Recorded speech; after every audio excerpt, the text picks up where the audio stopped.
Kota Atlantis sering disebut-sebut sebagai kota misterius. Kota ini bahkan sering dimasukkan ke dalam filem-filem fiksi hingga animasi. Konon Atlantis adalah kota yang kaya raya dan super indah. Di berbagai filem, Atlantis digambarkan sebagai kota yang hilang untuk melindungi kekayaannya. Tapi tahukah anda asal-usul Atlantis? Dilansir dari Mr. Aladdin, Plato adalah orang pertama yang menyebut kata Atlantis. Tak tanggung-tanggung. Filsuf ternama itu menyebut mengenai peradaban Atlantis di dua bukunya, Timaeus dan Critias. Melalui buku-buku tersebut, Plato bercerita mengenai Selat Monster Haegelisi berhadapan dengan sebuah pulau yang begitu besar dan dinamakan Kerajaan Atlantis.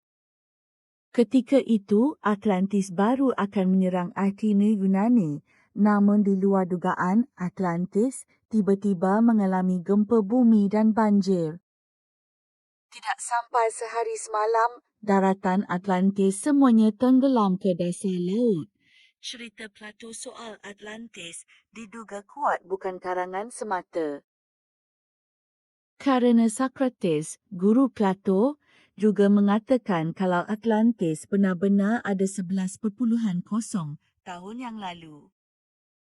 Letak Atlantis sendiri digambarkan oleh Plato sebagai pulau yang lebih luas dari Libya dan Asia disatukan dan terletak di depan mulut pilar-pilar Hercules. Karena Plato tidak menggambarkan secara gamblang di mana letak Atlantis, para ilmuwan hingga kini berseteru mengenai apa penafsiran yang paling tepat untuk menemukan Atlantis. Ada beberapa kejadian aneh yang terjadi di sekitar samudera laut yang luas, dikutip dari Mr. Aladdin di tahun 1968 di sekitar Kepulauan Florida. Lautan Samudera Atlantik menjadi bening hingga daratan di dasarnya terlihat jelas dan mengundang para penyelam untuk menyelam. Para penyelam itu bersaksi melihat sebuah jalan panjang yang tersusun dari batu balok besar persegi yang tidak mungkin terbentuk oleh alam.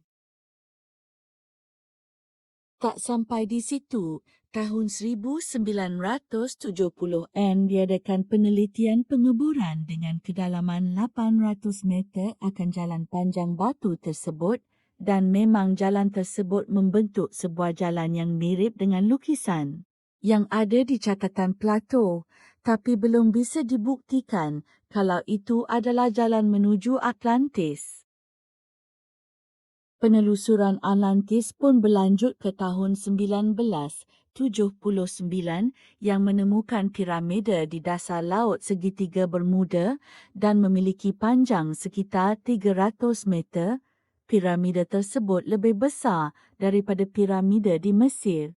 Lagi-lagi belum ada bukti cukup kuat yang dapat membuktikan apakah piramida tersebut bagian dari peradaban Atlantis.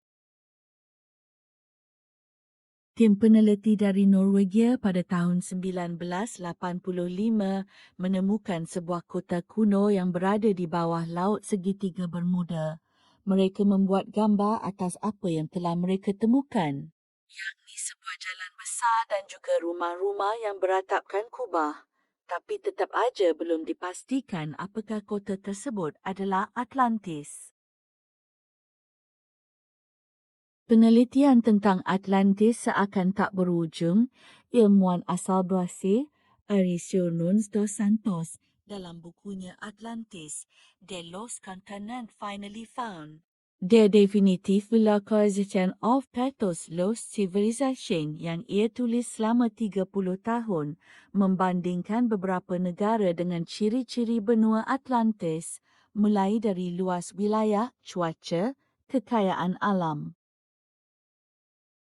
gunung berapi dan cara bertucuk tanam. Santos akhirnya menyimpulkan jika Indonesia adalah benua Atlantis dan Pulau Natuna, Riau adalah bukti nyata paling konkret. Namun banyak peneliti yang belum setuju akan hal ini kerana jika benar Atlantis adalah Indonesia, akan mengubah catatan sejarah mengenai penemu peradaban. Hingga kini penelitian tentang Atlantis belum berhenti kerana banyak banget yang penasaran dengan segala keindahan Atlantis.